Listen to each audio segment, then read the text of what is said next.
សម្រាប់អត្ថន័យទី8នៅក្នុងធម្មវិន័យនេះជាហេតុអស្ចារ្យជាហេតុដែលកម្រនឹងកើតមាននៅក្នុងធម្មវិន័យនេះគឺជាទីប្រជុំចុះនៃពពួកបុគ្គលធំជាច្រើន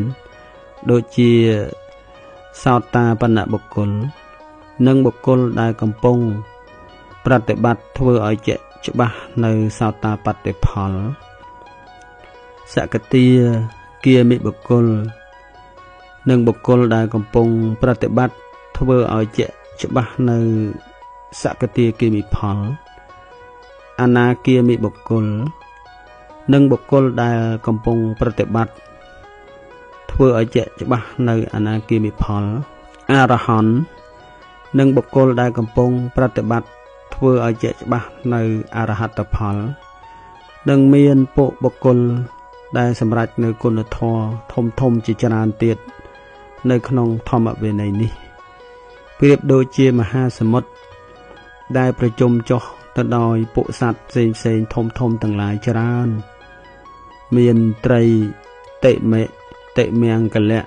ពុនិគ្រុឌដែលមានអត្តភាពធំ100យោជន៍ខ្លះប្រវែង200យោជន៍ខ្លះប្រវែង500យោជន៍ខ្លះដែលមាននៅក្នុងមហាសមុទ្រដែលជាទីប្រជុំចុះនៃពពួកសត្វទាំងឡាយយ៉ាងណាមិញនៅក្នុងធម្មវិន័យនេះក៏ជាទីប្រជុំចុះនៃបុគ្គលមានគុណធម៌ធំគឺសោតាបណ្ណបុគ្គលសកតាគាមិបុគ្គលអនាគាមិបុគ្គល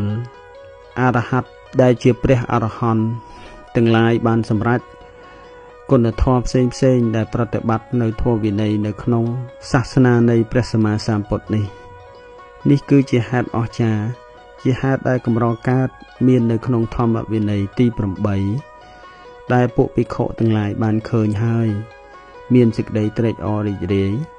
មានសេចក្តីជ្រះថ្លាពេលដែលបានចូលមកកាន់ធម្មវិន័យនេះគឺជាហេតុអស្ចារ្យជាហេតុដែលកម្រនឹងកើតមានជាហេតុអស្ចារ្យចម្លែកនៅក្នុងធម្មវិន័យទាំង8ដែលពួកភិក្ខុឃើញហើយ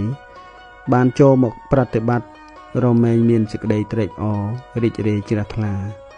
នៅក្នុងធម្មវិន័យរបស់ព្រះសម្មាសម្ពុទ្ធនេះសូមអនុមោទនា